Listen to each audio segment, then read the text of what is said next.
Vamos a ver.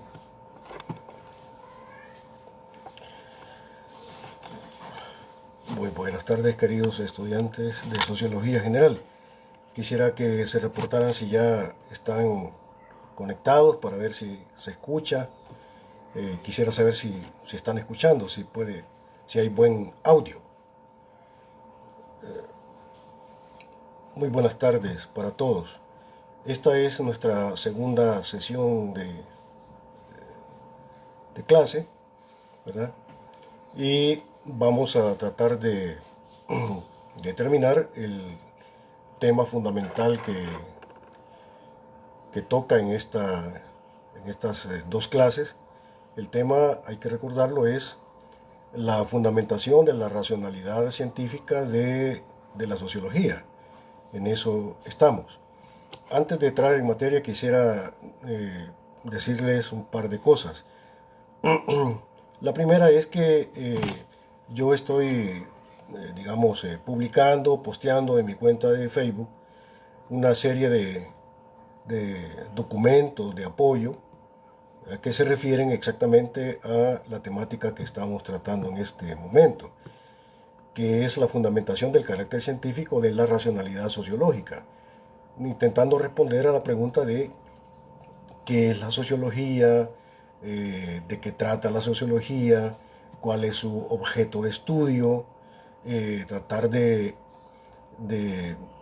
dejar en claro por qué la sociología es una ciencia de la sociedad, ciencia crítica de la sociedad. Entonces yo estoy publicando una serie de materiales de apoyo en mi cuenta de Facebook, a las cuales yo les suplico que tengan acceso, que tomen de ahí los materiales, ¿verdad? Libre y voluntariamente pueden bajar esos materiales y poderlos trabajar, ¿verdad? Yo les pido de favor que hagan eso. Lo segundo que quiero decirles es que exactamente en esos materiales de apoyo al final siempre hay una bibliografía. Aquellos estudiantes que desean profundizar, ¿verdad? Ir más allá en la reflexión que estamos llevando, pueden consultar exactamente esa bibliografía. Y esa bibliografía pueden ustedes buscarlas en la web, en el internet, ¿verdad? No aseguro de que la van a encontrar hay que buscarlo, pero ahí hay alguna bibliografía sugerida.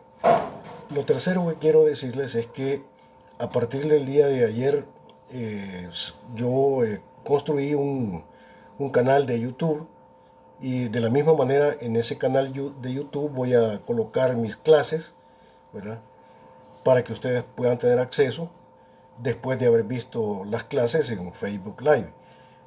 Significa de que mis clases van a estar colocadas en dos plataformas. Una es en la plataforma de Facebook Live, ahí van a estar, no las voy a borrar, ¿verdad? Cualquiera puede acceder más tarde, en la noche, mañana, pasado mañana, cuando quiera, para ver mis clases o para volverlas a ver y poder repasar.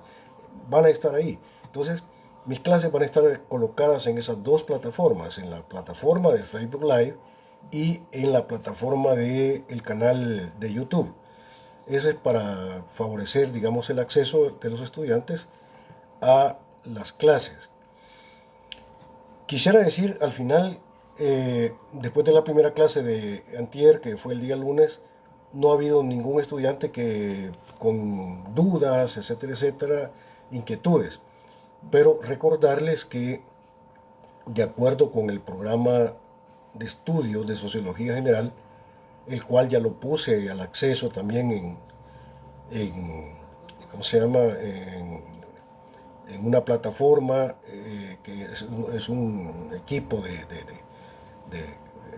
¿cómo se llama de WhatsApp? WhatsApp, ahí está. Y por favor, tomen nota de ese programa eh, para que todos conozcan el programa. De acuerdo con el programa, los días viernes es el día dedicado para asesorías, atención de dudas, etcétera, etcétera. Así que por favor, los días viernes yo voy a estar muy pendiente de ustedes para despachar cualquier duda o inquietud académica que algún estudiante pueda manifestar.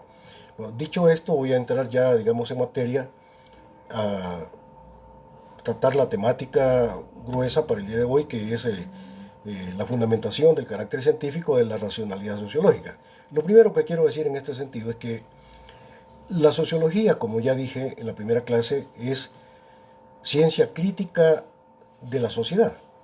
Y entonces, como tal, la sociología es una reflexión metódica sobre la regularidad interna de las estructuras, procesos, tendencias y leyes de la sociedad, ¿verdad? Es una reflexión metódica, no es cualquier tipo de reflexión. Necesariamente tiene que responder a un método científico. Y en este caso, el método científico crítico es el marco teórico marxista-leninista. Solamente desde ese marco teórico se puede la sociología como ciencia puede alcanzar el estatuto de ciencia crítica. Ahora, es una reflexión metódica sobre la regularidad interna de la sociedad, ¿verdad? Las estructuras, procesos, tendencias y leyes de la vida social. Ahora, eh, la sociología estudia, pues, digamos, el carácter científico de la sociedad concreta. No se trata de una sociedad cualquiera o abstracta, sino una sociedad que está ahí, que está ya dada y que tiene ya una estructura, tiene una regularidad interna, tiene leyes, ¿verdad? Hay propósitos, etcétera, etcétera. Pero al final de cuentas, ¿qué es la sociedad? Veamos qué es la sociedad. La sociedad es la articulación dialéctica de la acción humana, ¿verdad? Articulación dialéctica de la acción humana estructurada a partir de determinados sistemas de objetivaciones, pero que hace posible la transformación esencial del sistema social por la acción científico-ética de la praxis. Entonces, la sociedad es justamente un sistema, tiene el carácter de sistema, y ese carácter de sistema se lo da la acción humana. Por tanto, la sociedad es producto de la praxis. Pero de una praxis que no se da en el vacío. Es una praxis que se da al interior de un sistema de objetivaciones. Cuando hablamos de sistema de objetivaciones, estamos aquí manejando la categoría de objeto. Objeto es lo real presente a la razón. Entonces, eh, todas las cosas que existen, que son productos de la acción humana, son objetos y por tanto son objetivaciones. Una objetivación es la manifestación externa, física, de la acción humana, ¿verdad? Por ejemplo, eh, el código tributario es la expresión material de un pensamiento. El código de comercio es la expresión material como cuerpo legal de unos sujetos que se pusieron ahí a reflexionar de cómo armar un código de comercio. Y dicho código de comercio, ¿verdad?, expresa propósitos, expresa intereses, ¿verdad?, y expresa leyes, ideas, etcétera, etcétera. Entonces, una objetivación es la materialización de la acción humana. En ese sentido, quiero decirles lo siguiente, ¿verdad? Entonces, si la sociedad es la articulación dialéctica de la acción humana, estructurada a partir de un sistema de objetivaciones, lo primero que hay que ver es que se trata de una acción humana condicionada, de una acción humana que no se da en abstracto, sino que es una acción humana condicionada por, en primer lugar, por la fuerza de imposición del orden dado, por la fuerza de imposición del sistema. Hay que entender que cuando el sujeto, cuando alguien nace a la vida, nace y cae al interior de una sociedad ya estructurada, que tiene una regularidad interna, que tiene ya sus propias leyes, su sistema de propósitos, sus códigos, ya de alguna manera está establecido qué es lo bueno, qué es lo malo, qué es lo aceptable, qué es lo que no es aceptable. Es decir, eh, el sistema en el cual cae este sujeto, ¿verdad?, cuando nace a la vida, es el orden dado. Y para nosotros, en este país y en este momento, el orden dado pues es la lógica del capital. Es exactamente el sistema capitalista, ese es el orden dado. Entonces, el orden dado lo establece la lógica del capital, lo cual implica necesariamente que tenemos que conocer cuáles son las leyes fundamentales de la lógica del capital, porque justamente ese es el orden dado. Y ese es el sistema de objetivaciones en el cual se desarrolla la acción humana que construye la sociedad. Entonces estamos hablando de una acción humana que no opera en abstracto, no opera en el vacío.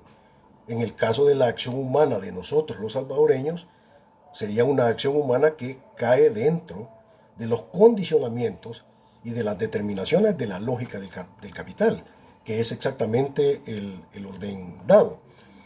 Es exactamente la lógica del capital la que te establece como orden dado el así se hacen las cosas y el así se deben hacer las cosas.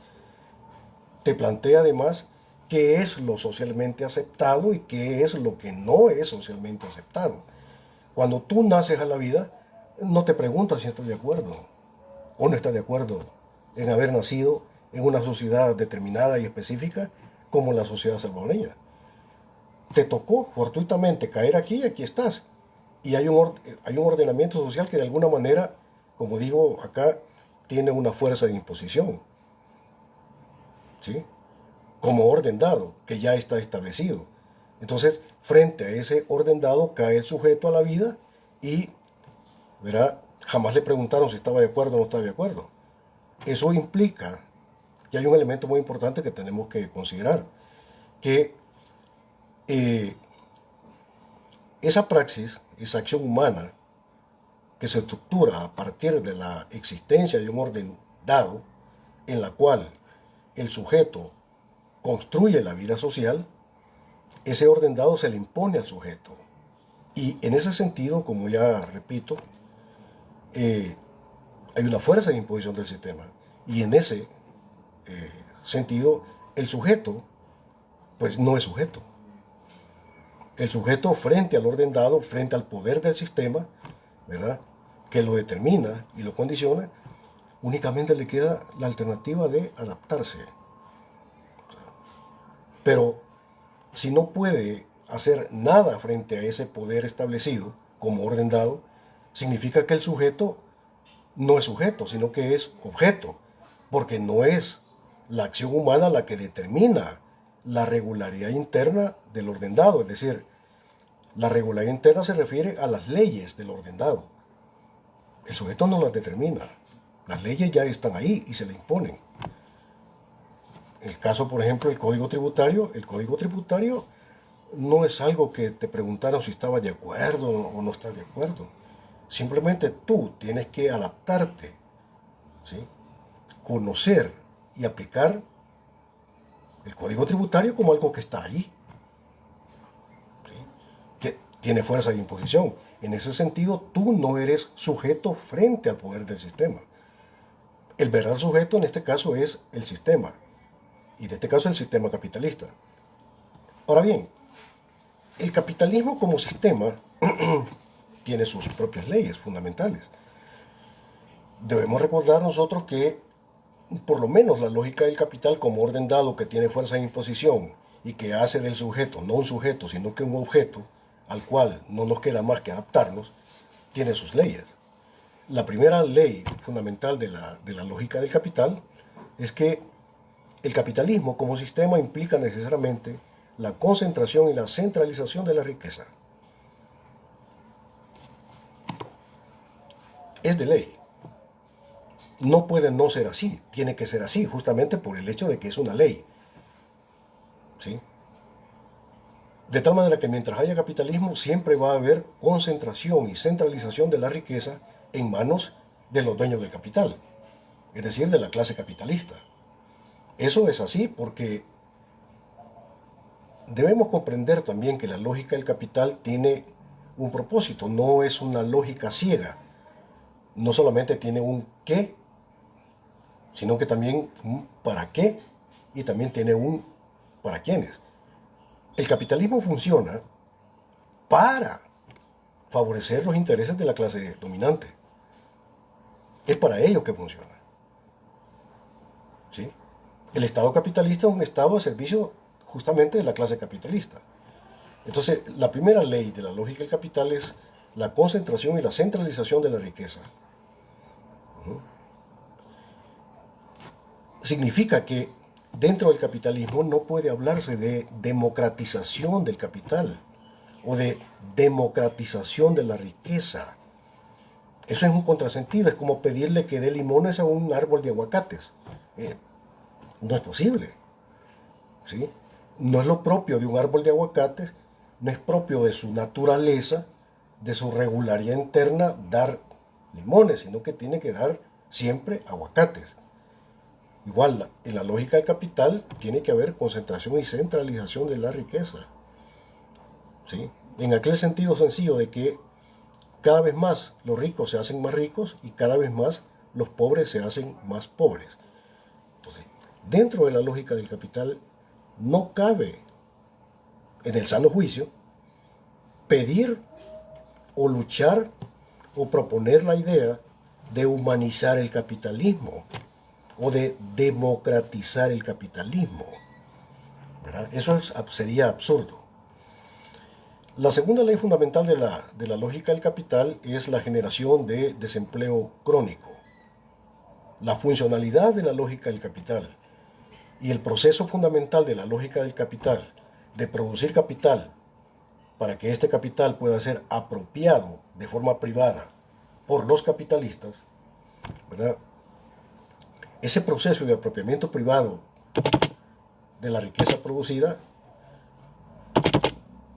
al final requiere de la existencia de desempleados. No es una casualidad la existencia del fenómeno del desempleo. No es casual, es más bien causal. La lógica del capital, queridos estudiantes, necesita de que haya desempleados para poder funcionar y para poder lograr realizar su propósito de la apropiación privada de capital. Porque la generación de desempleo crónico es un mecanismo que la producción de capital utiliza para desvalorizar la fuerza de trabajo. O sea, lo que está pasando, incluso en este momento de pandemia. Hay maquilas que pues cerraron, y hay como 200 trabajadores en la calle luchando, pues, bueno, y se han tomado las instalaciones de esta maquila, creo que se llama la maquila Florenzi, se tomaron las instalaciones porque pues no les pagaron, ¿verdad? Entonces, los burgueses para desvalorizar la fuerza de trabajo lo que hacen es eh, decirle a los trabajadores de que den gracias de que tienen trabajo porque si ellos no quieren, pues ahí hay 200 o 300 más en la calle deseando estar en el puesto de ellos, ¿verdad? El burgués le suele decir a los trabajadores, mire, fíjate, el día de hoy es cierto, están contratados ustedes para trabajar hasta las 4 de la tarde, pero fíjese que la empresa está en crisis y vamos a tener que trabajar hasta las 7 de la noche, ¿verdad?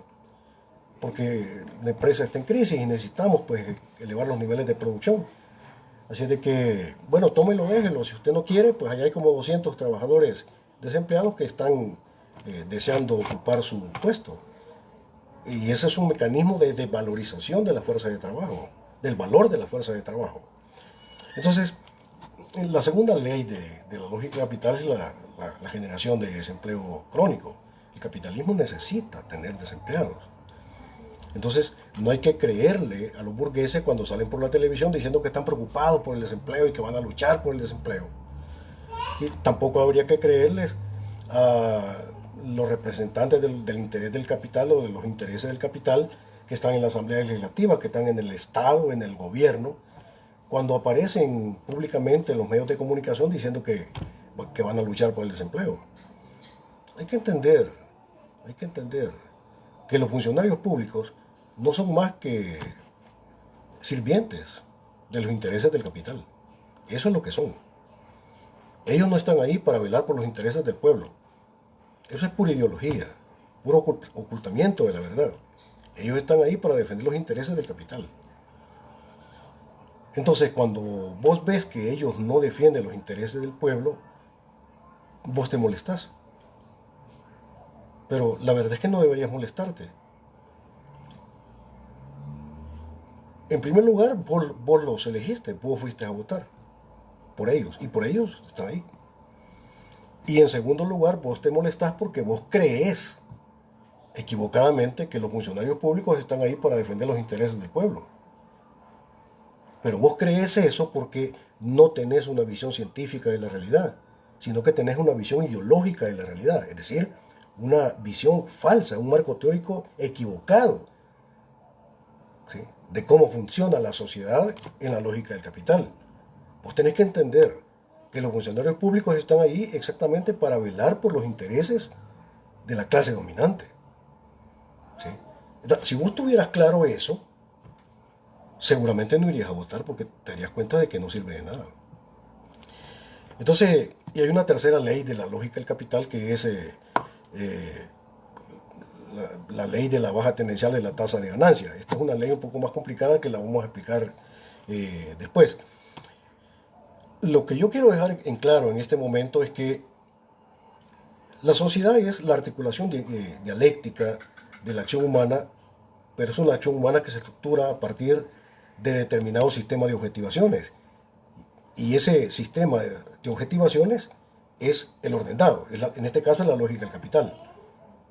Y la praxis del sujeto se las juega dentro de ese orden dado que se le impone como sistema, con fuerza de imposición. Y frente al cual, al parecer, el sujeto termina pensando que no puede hacer nada. Y por tanto, el orden dado se le va a presentar a él como el verdadero sujeto, ¿sí?, y como una especie de destino, frente al cual no puede hacer otra cosa más que adaptarse.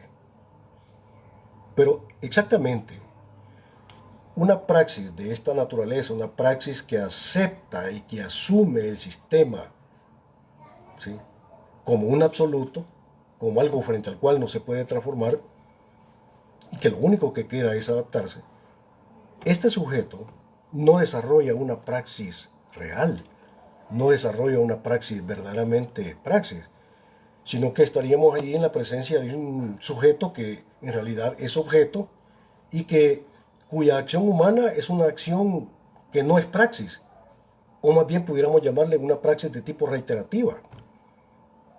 Es una acción humana que al final lo único que va a hacer es fortalecer la lógica del capital.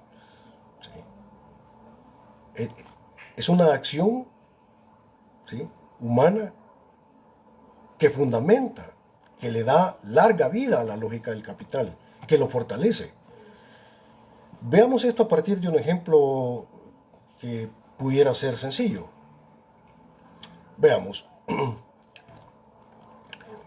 cuando Juan se levanta en la mañana, temprano, toma su desayuno, si es que tiene para desayunar, pues. A lo mejor solo le toca café con pan o ya ni siquiera el pan, sino que solo el café, ¿verdad? Va a trabajar a la fábrica de una empresa cuyos dueños son los Pomas. Los Pomas son miembros de la clase dominante de este país. Juan se levanta en la mañana y va a trabajar a la fábrica de zapatos de los Pomas. Todos los días, de lunes a sábado. Digamos que por un salario diario de $10. Y Juan va todos los días. ¿Sí? Porque así, esa acción humana de Juan, de levantarse en la mañana e ir a pie o va en el bus a trabajar en la fábrica de zapatos de los Pomas, es una acción humana de Juan. Entonces, cuando Juan llega a la fábrica de zapatos,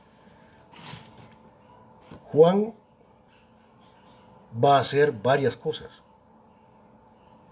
Hace varias cosas. Esa acción humana de Juan en la fábrica va a generar, va a producir varias cosas.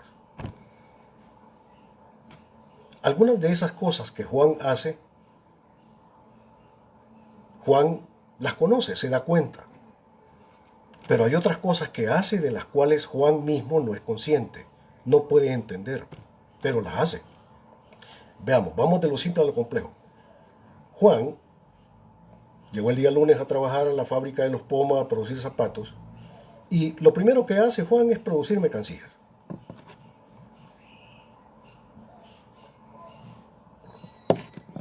Primero, Juan produce zapatos y esos zapatos que produce Juan son mercancías. Importante considerar el concepto de mercancía. Mercancía es producto del trabajo humano destinado a la venta, o bien producto del trabajo humano destinado a la circulación de capital. Pero no toda acción humana es necesariamente mercancía. ¿Sí? Por ejemplo, los frijoles que yo produzco en mi tierrita, en mi tierra, los frijoles que yo cosecho, cultivo, cosecho, y me los traigo a la casa y me sirven para el sostenimiento de mi familia. Esos frijoles son producto del trabajo humano. Sí, producto del trabajo humano. Pero no están destinados a la circulación de capital. No están destinados a la venta. Son productos de consumo inmediato, directo. Entonces, una mercancía es producto del trabajo humano destinado a la circulación de capital, destinado a la venta. Juan llega a la fábrica y produce mercancías. De eso se da cuenta. Él sabe que produce mercancías. Y sabe, Juan, que con ese acto de producir diariamente zapatos, que son mercancías, las cuales tienen que ser vendidas para convertir el valor potencial del zapato en dinero, ¿sí?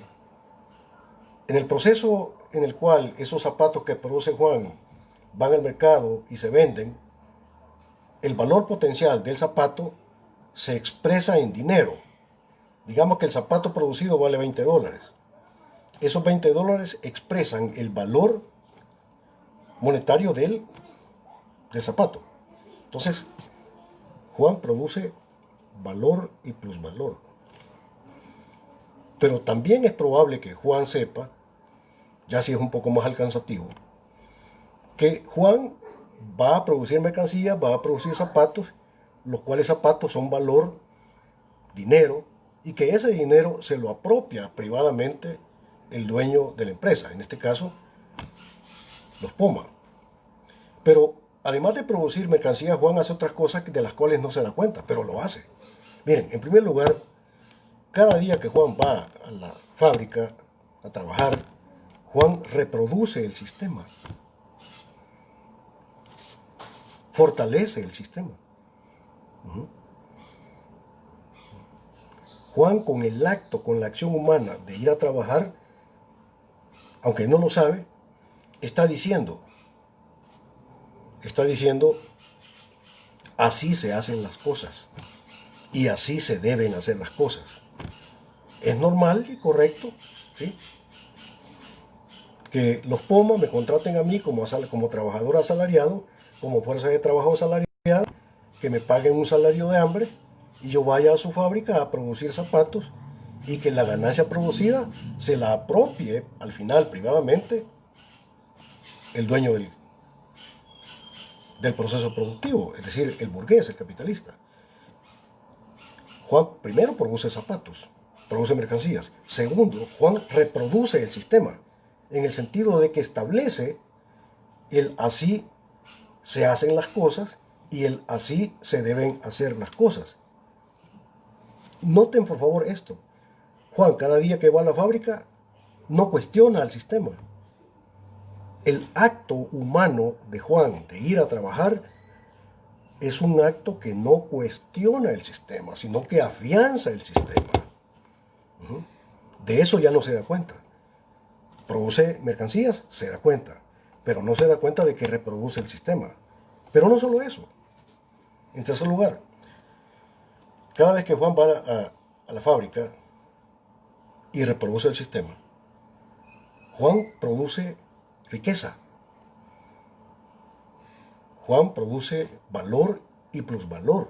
que se transforma, que se convierte en dinero.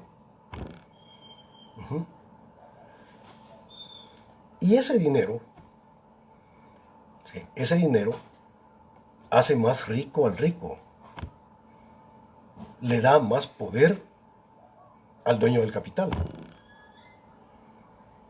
Por tanto, Juan no se da cuenta que con su acción humana de ir a trabajar, fortalece a su enemigo de clase. El sistema capitalista salvadoreño en el cual nosotros estamos aquí padeciendo, incluso en este momento la cuestión de la pandemia, es un sistema de tipo capitalista. Es una sociedad capitalista, por tanto, sí, la sociología es una ciencia crítica de la sociedad, pero de la sociedad concreta, no de cualquier sociedad en abstracto, sino que estamos hablando de la sociedad salvadoreña, que es una sociedad concreta y que se concretiza a partir de que es una sociedad que sigue la lógica del capital, donde hay clases sociales. ¿Cuáles son las clases sociales fundamentales dentro del sistema capitalista? La clase trabajadora o la clase obrera y la clase capitalista o la clase burguesa. Hay dos clases sociales fundamentales. ¿De acuerdo? Y la relación entre ambas clases es de tipo antagónica. Es una relación a muerte. La clase burguesa vive y se fortalece a partir de la explotación y de la dominación de la clase trabajadora, de la clase obrera. Si no hubiera clase obrera, si no hubiera trabajadores, si no hubiera fuerza de trabajo que el burgués pudiera ir a comprar en el mercado laboral, esto es muy importante de considerar, muchachos. ¿Sí? La fuerza de trabajo, Juan, en nuestro ejemplo de Juan, la fuerza de trabajo llamada Juan, ¿sí?, se vendió y se compró, así como yo compro tomates en el mercado. Se compró como una mercancía. Por eso le llaman mercado laboral, ¿verdad?, en donde las personas no son consideradas como personas, sino que son consideradas como mercancías. La fuerza de trabajo tiene un valor. El burgués te contrata por $10 diarios como una mercancía, para que le trabajes de 8 a 4, digamos. Juan no es contratado en tanto que es persona, en tanto que tiene necesidades, en tanto que tiene dignidad humana, sino que el burgués contrata a Juan en términos de si me sirve o si no me sirve para el proceso productivo. Es más, y cuando ya no me sirve en el proceso productivo, ¿verdad?, ¿qué voy a hacer? Lo trato como una cosa, como un desecho, y lo mando a la calle y punto. Y lo sustituyo con ese montón de trabajo, con ese montón de personas desempleadas. Con eso que llaman técnicamente los economistas, que hablan muy bonito, que hablan eh, eh, de la bueno, se refieren ellos a la gente que no tiene trabajo, ¿verdad?, pero que está en capacidad de trabajar, de la población económicamente activa. Ahí está. Entonces el burgués tiene un montón de PEA, un montón de gente que no tiene trabajo, con la cual puede perfectamente sustituir a Juan, cuando ya tuvo un accidente, se hizo viejo, etcétera, etcétera. Entonces Juan produce mercancías, hace más rico al rico y por tanto fortalece a su enemigo de clase, fortalece al burgués, y el burgués por lo tanto utiliza ese poder económico, ese poder político, ese poder ideológico para dominar y para mejor explotar a la fuerza de trabajo. O sea, vean ustedes cómo es la cuestión, ¿verdad? ¿Sí? Los pobres fortalecen a su enemigo. ¿Qué cosa más repugnante? Pero así es la lógica del capital. Pero en tercer lugar, Juan también, en ese mismo proceso productivo que ya dije que produce riquezas, fortalece una estructura muy importante dentro del ordenamiento, del orden dado, de la lógica del capital, que es el Estado.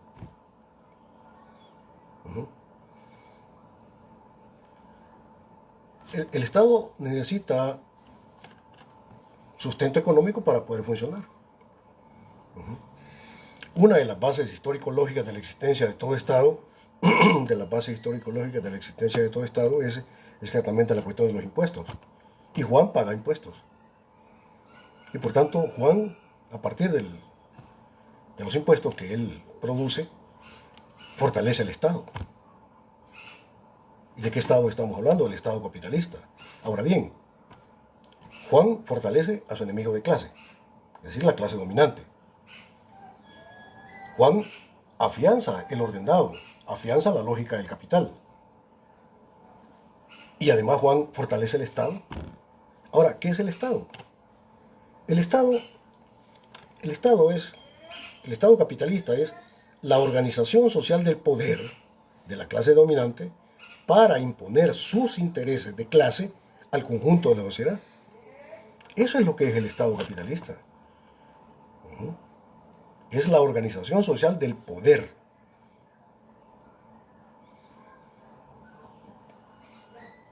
¿El poder para qué? Para imponer sus intereses, es decir, los intereses de la clase dominante, es decir, de los dueños del Estado, para imponerse sus intereses ¿a quién? Al conjunto de la sociedad. Y Juan, en el humilde acto, por si no lo habíamos analizado, en el humilde acto de presentarse el día lunes y todos los días a trabajar, hace esas 4 cosas. ¿Verdad? Fortalece el Estado. Y el Estado es la organización social del poder de la clase dominante. Está para ahí, está para eso, para velar por los intereses de la clase dominante. ¿Cuál es la función general del Estado? Del Estado capitalista. El Estado capitalista tiene por lo menos una función general. Es decir, un para qué está ahí. La función general del Estado capitalista es garantizar la reproducción ampliada del sistema. ¿De cuál sistema? Del sistema capitalista, que favorece los intereses de la clase capitalista. Y entonces, ¿de dónde sacas vos, o quién te dijo a vos, que el Estado capitalista puede ser democrático, como representante de los intereses del pueblo, o como representante del poder del pueblo? ¿De dónde sacas esa peregrina idea de que el Estado está ahí para velar por los intereses del pueblo? ¿Quién te dijo eso? ¿Cómo fue que lograron convencerte? El Estado no está ahí para eso. Todos los funcionarios y las estructuras del Estado no están ahí, no es su negocio, no es su trabajo velar por los intereses del pueblo. Solo vos crees que los funcionarios, vos crees que el alcalde, el diputado, el gobernador o el presidente está ahí para velar por tus intereses. Pues te tengo noticias, ¿verdad? O sea, no está ahí para eso. Entonces, cuando el diputado promueve leyes que favorecen los intereses de la clase dominante, él está haciendo su trabajo. No le puedes echar en cara que no está haciendo su trabajo. ¿Cómo no? Él está haciendo su trabajo porque para eso está ahí. Vos sos el equivocado de que crees que no está para eso. Y por eso fuiste a votar por él. Y participaste en ese proceso electoral. ¿Sí? Y no te diste cuenta que en el mismo momento de que tu acción humana consistió en ir a votar, fortaleciste la lógica del capital, fortaleciste el Estado. Y en ese mismo acto de ir a votar, vos te convertís en objeto y no en sujeto. Y fortaleces el orden dado. Entonces, estamos hablando aquí, muchachos, de que la sociología, ¿verdad?, es la ciencia crítica de la sociedad, pero de una sociedad que ya dije es la articulación dialéctica de la acción humana, ¿verdad?, estructurada a partir de determinados sistemas de objetivaciones. Por tanto, es una acción humana determinada por la lógica del capital. Hasta Juan, en el acto humilde de ir a trabajar, fortalece el sistema. Juan no es sujeto, sino que es objeto, movido por los intereses del sistema. ¿Sí? Y el orden dado es un orden clasista, donde hay lucha de clases. Entonces, esa es la praxis, pero realmente esa no es praxis. Esa es una acción reiterativa, porque reiteradamente esa acción humana, sometida a la lógica del sistema, es una acción humana alienada. La palabra alienación viene de avalio. A mis espaldas tengo una pequeña pizarra, voy a ver si la puedo usar para garabatear algunas cosas ahí. Ojalá y puedan ver.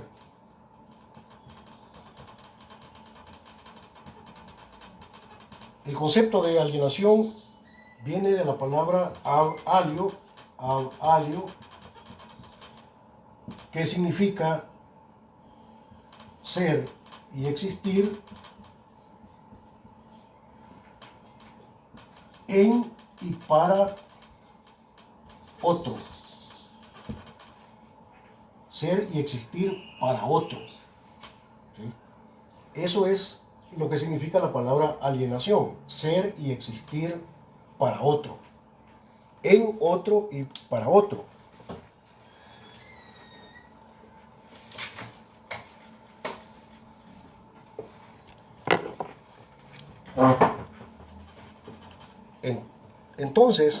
Entonces, ocurre de que cuando esa acción humana que se estructura a partir de la fuerza de imposición se da o se estructura a partir de la fuerza de imposición del sistema dentro de la lógica del capital, como lo que hace Juan como trabajador, como fuerza de trabajo asalariada en la producción de mercancías dentro del sistema de producción capitalista, es una acción alienada.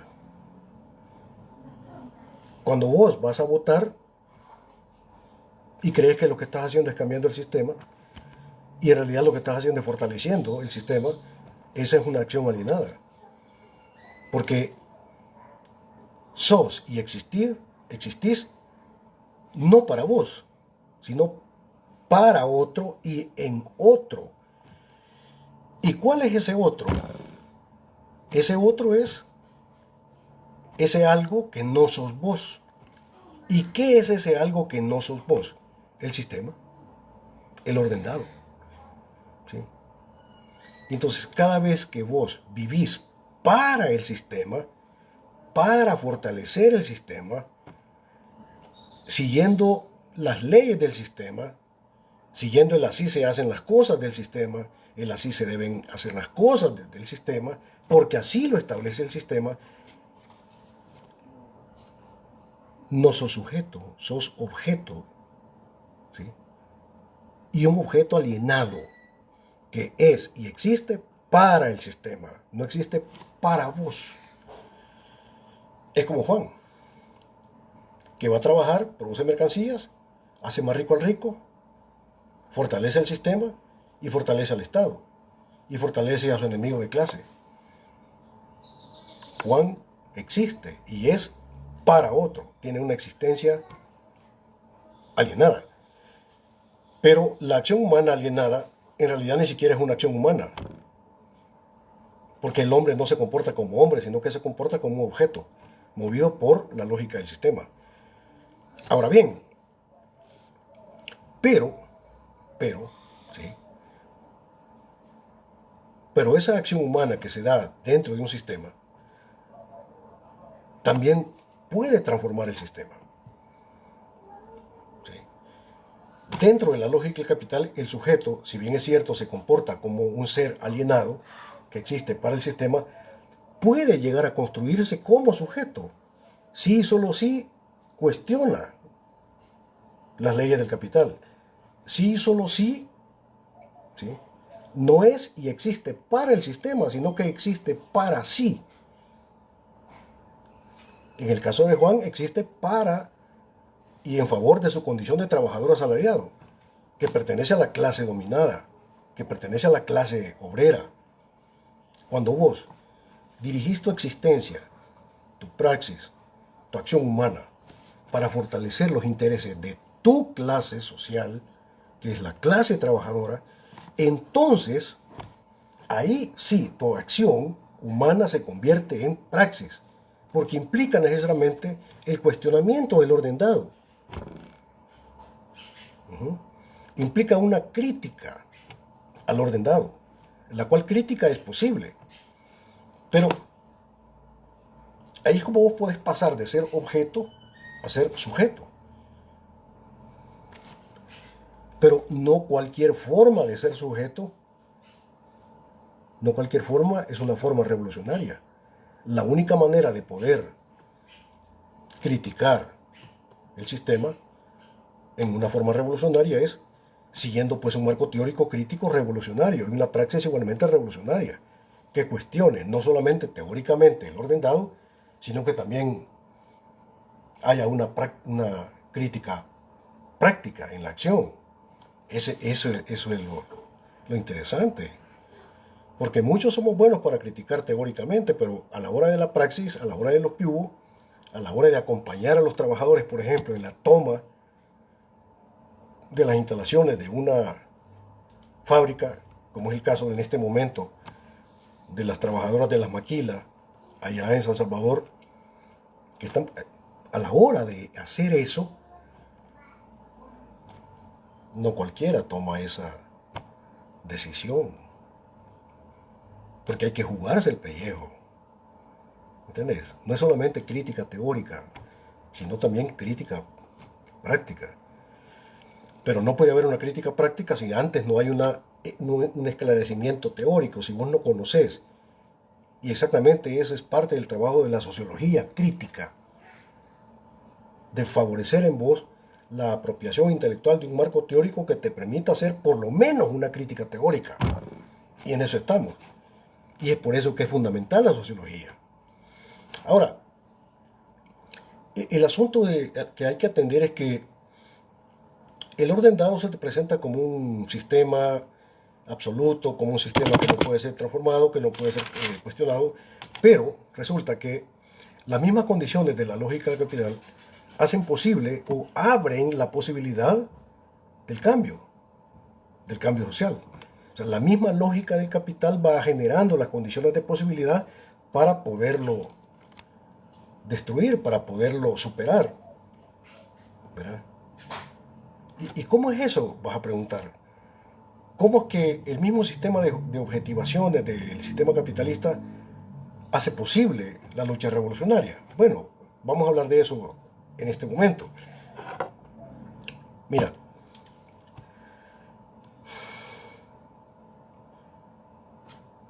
dentro del sistema capitalista, ya dije yo que hay dos clases fundamentales. La clase capitalista, cuyo propósito es mantener el sistema porque el sistema les conviene. ¿Sí? Los capitalistas tienen el propósito fundamental de garantizar la reproducción del sistema. Por tanto, a ellos no les interesa criticar el sistema, sino simplemente les interesa fortalecerlo. Fortalecerlo. Están dispuestos a modificar el sistema en el sentido de mejorarlo, pero no tocar sus leyes esenciales. ¿Sí? En la misma cuestión del Estado, los burgueses están dispuestos a mejorar el Estado, pero no a transformarlo. Entonces por eso es que ellos meten en la mente del pueblo la cuestión de las elecciones, ¿verdad? Para que la gente viva con aquella ilusión de que cada vez que vas a votar vas a transformar el Estado, vas a transformar el sistema. Eso es una farsa. O sea, cada vez que vas a votar lo único que estás haciendo es fortalecer el sistema, darle más vida al sistema, fortaleciendo la lógica del capital. Eso es lo que estás haciendo. Ya sea que te des cuenta o no te des cuenta, no importa, eso es lo que ocurre. Ya sea que estés de acuerdo o que no estés de acuerdo, no importa, eso es lo que estás haciendo. ¿De acuerdo? Ahora bien, pero también dentro de la lógica del capital está la clase trabajadora, la clase obrera. Y la clase obrera es exactamente la clase revolucionaria. ¿Pero por qué es la clase revolucionaria? Porque es la clase a la cual le corresponde transformar el sistema. Porque el sistema capitalista no favorece a la clase trabajadora, es enemiga de la clase trabajadora. Es la clase trabajadora la que está interesada, la que le interesaría, ¿sí?, revolucionar el sistema para construir un sistema social diferente, más de acuerdo a sus intereses como clase. Es la clase trabajadora la que es la clase revolucionaria, porque es la única que está interesada en cambiar las estructuras esenciales de la lógica del capital. Ahora bien, esa clase revolucionaria, ¿dónde se crea? Se crea al interior de la lógica del capital. Es decir, que los mismos procesos de producción capitalista, las mismas estructuras sociales, políticas, económicas del capitalismo, crean a la clase social que va a destruir el sistema. Entonces, ¿dónde surge la clase social que es la clase revolucionaria que está llamada a destruir el sistema? Dentro de la lógica del capital. ¿Sí? Entonces, la lógica del capital hace posible la existencia, la realización de la clase revolucionaria. Eso en primer lugar. En segundo lugar, dentro de la misma lógica del capital se van creando las condiciones necesarias, pero tal vez no suficientes, para construir una sociedad superior como es el socialismo científico. Por ejemplo, en una sociedad superior como en el socialismo científico se hace necesario que se eleven los niveles de producción y productividad para poder generar, digamos, el hecho de que haya bienes económicos para todos. Más vivienda, más educación, más salud, ¿sí? Más alimentos. Hay que entender que un sistema social superior como el socialismo científico no se puede crear sobre la base de la escasez. Y para vencer la escasez se hace necesaria elevar los niveles de producción y productividad. Ahora bien, hay una cosa para la que sí es buena la lógica del capital. La lógica del capital, ¿sí?, llevada por la competencia brutal entre los mismos capitalistas, va generando cada vez mayores niveles de perfeccionamiento de los procesos productivos. El capitalismo es bueno para producir, pero es muy malo para distribuir. Entonces, para construir el socialismo científico se necesita vencer la escasez. Y para vencer la escasez se necesita elevar los niveles de producción y productividad. Y para elevar los niveles de producción y productividad, el capitalismo nos ha enseñado cómo hacerlo. ¿Sí? Estoy diciendo que dentro de la lógica del capital también se generan ciertas condiciones para poder crear una sociedad superior. Ahora, el problema es que la lógica del capital es una lógica autocontradictoria. Es una lógica autocontradictoria. La lógica del capital genera una perversión de la ciencia. Los capitalistas, en ese afán loco, ese afán desquiciado, egoísta, estúpido, de elevar los niveles de producción y productividad para poder quebrar la competencia en el mercado, en ese afán, ellos están permanentemente apoyando el desarrollo de la ciencia para poder aplicar los hallazgos científicos, ¿verdad? Para poder aplicar los hallazgos científicos en los procesos productivos, para generar mejores herramientas, mejores medios de producción para poder producir. ¿Sí? Y lo hacen a través de los hallazgos científicos, la ciencia aplicada a los procesos productivos. Ahora bien, el problema es que la aplicación de la ciencia a los procesos productivos para el mejoramiento de los medios de producción, como digo, mejor tecnología, ahí tienen ustedes la aplicación de la informática en los procesos productivos, la aplicación de la robótica en los procesos productivos, ¿sí? La maquinaria. El problema es que dentro de la lógica del capital, el perfeccionamiento permanente de los medios de producción a través de la intervención de los hallazgos científicos impacta negativamente sobre la fuerza de trabajo. Impacta negativamente sobre la fuerza de trabajo, sobre el valor de la fuerza de trabajo. ¿Por qué? Porque el burgués, para elevar los niveles de producción y productividad, prefiere comprar una nueva maquinita y despide a 10 a 20 trabajadores. La máquina sustituye al hombre. Claro, la máquina no le va a hacer huelga, no le va a pedir sus derechos laborales, ¿verdad? En cambio, los trabajadores sí, ¿verdad? El burgués prefiere la contratación, la compra de la máquina, pero tiene que despedir a 10, 20 trabajadores. El capitalismo es contradictorio. El burgués compra una nueva maquinaria que le permite crear más zapatos y mejores zapatos. Por tanto, su empresa ahora ya produce más y mejores zapatos, los cuales más y mejores zapatos tienen que venderse en el mercado laboral. Perdón, en el mercado. El burgués tiene que vender. Pero para vender necesita de compradores. Pero resulta que la lógica del capital, como es una lógica que genera desempleo, es una lógica que prefiere contratar o comprar máquinas y mandar a la calle a los trabajadores, entra en una contradicción porque eleva los niveles de producción y productividad, pero deprime el mercado interno. El mercado interno es la capacidad de compra que tiene una sociedad determinada en un momento determinado. Eso es lo que es el mercado interno. Capacidad, ojo, capacidad de compra, no capacidad de consumo. Es capacidad de compra. Juan puede tener una gran capacidad de consumo. Juan puede comerse 20 tortillas. Tiene una gran capacidad de consumo. Pero si no tiene cómo comprar las 20 tortillas, aunque tenga una gran capacidad de consumo, no tiene capacidad de compra.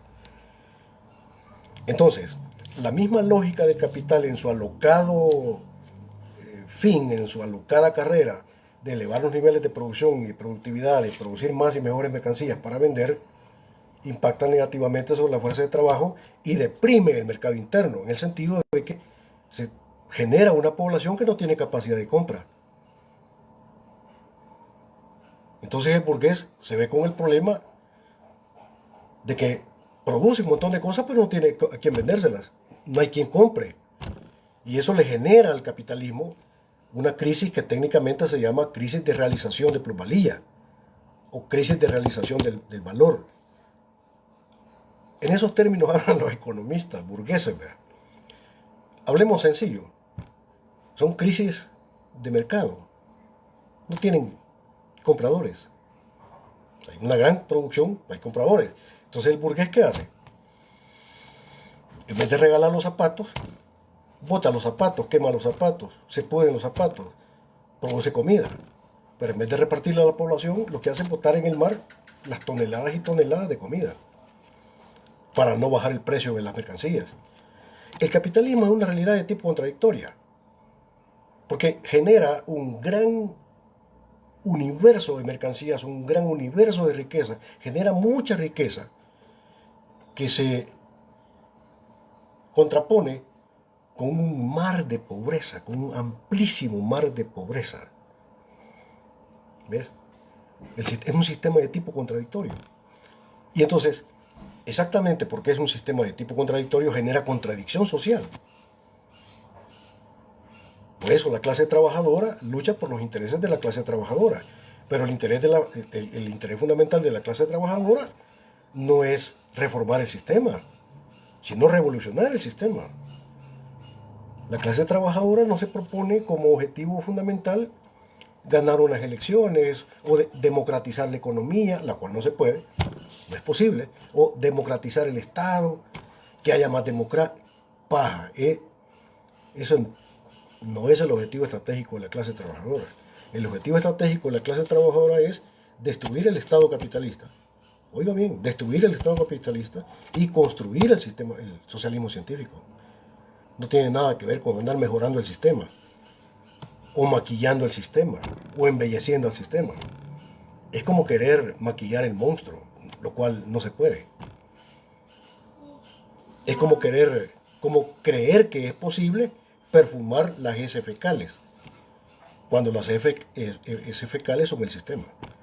No es posible. Ahora bien, los grandes teóricos burgueses de la sociología burguesa, porque hay sociología crítica y hay sociología burguesa. Ojo con eso, es muy importante.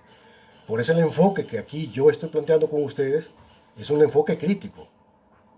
Yo no les voy a plantear jamás una sociología burguesa. Allá sí lo plantean otras personas, pero yo no.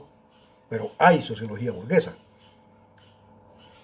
Parte de la sociología burguesa y de la economía burguesa es cuando el sistema se ve en este problema de la crisis,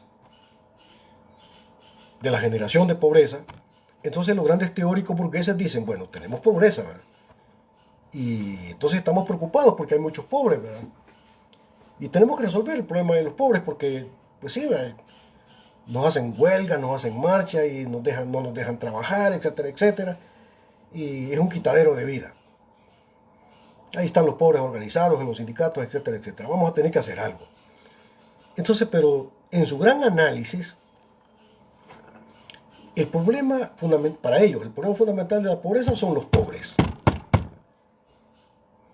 La pobreza que existe es porque existen los pobres. Y si la causa de la pobreza son los pobres, pues lo que hay que hacer es eliminar a los pobres. Matar a los pobres. Y ahí vienen todos los proyectos mundiales de todos los organismos internacionales del capitalismo que trabajan al unísono, todos responden a lo mismo, son como parte del mismo plan global, lanzando proyectos de control de la natalidad, proyectos de eliminar la población flotante, le llaman ellos, o la población basura, así le llaman ellos. Procesos científicamente diseñados por los científicos burgueses al servicio de ellos para matarnos, para eliminar lo que ellos consideran población basura.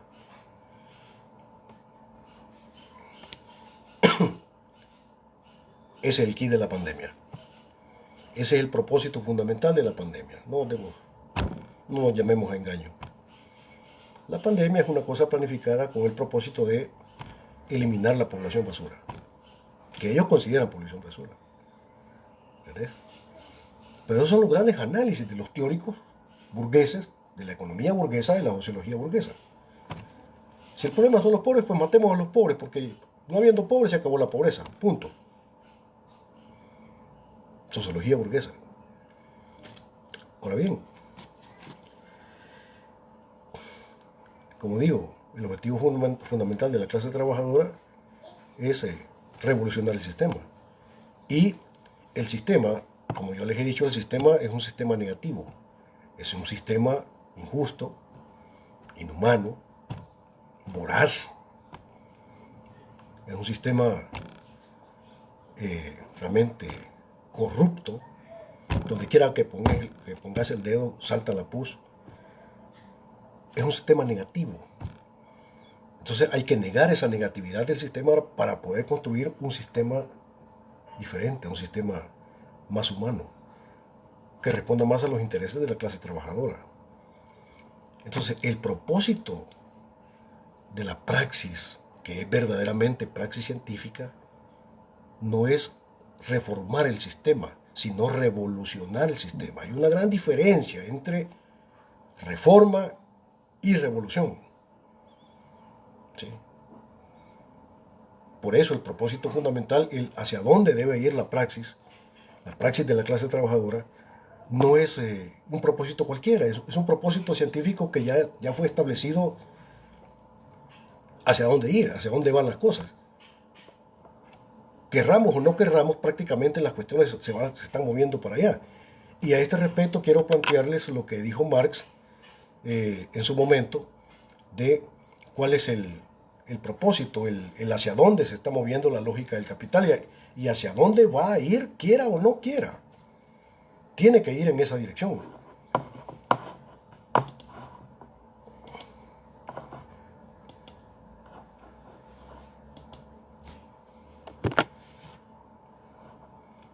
En una carta que Marx escribe, él determina exactamente los tres aportes fundamentales que él, como teórico de la sociedad, como teórico crítico de la sociedad, hizo. los tres aportes fundamentales de Marx. Dice Marx, voy a citar las palabras de él, dice él, mucho antes que yo, algunos historiadores, economistas, burgueses, explicaron la anatomía económica de las clases. Lo que yo aporté de nuevo fue demostrar, primero, que la existencia de las clases solo va unida a determinadas fases históricas del desarrollo de la producción. Primero. Segundo, a esto quiero que le pongan muchísima atención. Segundo, que la lucha de clases conduce necesariamente a la dictadura del proletariado. Repito, que la lucha de clases, ¿sí?, conduce necesariamente, no dice que si quieren o no quieren, que si están de acuerdo, no, conduce, lleva necesariamente ¿a dónde? ¿Hacia dónde va? ¿Hacia dónde va la lógica del capital contradictoria? Con sus niveles de deshumanización, con sus niveles de explotación. ¿Hacia dónde tiene que moverse? Y se va a mover, quiera o no quiera, hacia la construcción de la dictadura del proletariado. Y tercero, dice Marx, tercero, que esta misma dictadura no es sino más que el tránsito hacia la abolición de todas las clases y hacia una sociedad sin clases. Entonces, la sociología como ciencia crítica de la sociedad concreta te establece el hacia dónde van las cosas. La sociología como ciencia crítica de la sociedad te dice el por qué son los fenómenos, te dice para qué o para quiénes funciona la sociedad y te dice también cuál es el sistema de posibilidades abiertas dentro de la existencia social del orden capitalista. ¿Cuál es el sistema de posibilidades? La sociología te determina, te establece el hacia dónde se está moviendo la sociedad. Y por tanto, la sociología como ciencia va a decirte también el qué es lo que se debe hacer como praxis científica revolucionaria. ¿Y hacia dónde se está moviendo la sociedad? Hacia la construcción hacia la construcción de la dictadura del proletariado. ¿Vale? La dictadura del proletariado es como la negación de la negatividad del capitalismo. Ahora, ¿todo esto dónde se construye? Dentro del sistema capitalismo mismo. Entonces, dentro del sistema hay praxis reiterativa, praxis alienada y praxis revolucionaria. Dentro del sistema. Ahora bien, usted como estudiante, ¿qué tipo de praxis es la que quiere desarrollar? ¿Quiere tener una praxis reiterativa de fortalecimiento del sistema? ¿Está de acuerdo con el orden dado? ¿Está usted de acuerdo con los intereses de la lógica del capital? ¿Sí? ¿Disfruta usted el sistema? ¿La goza?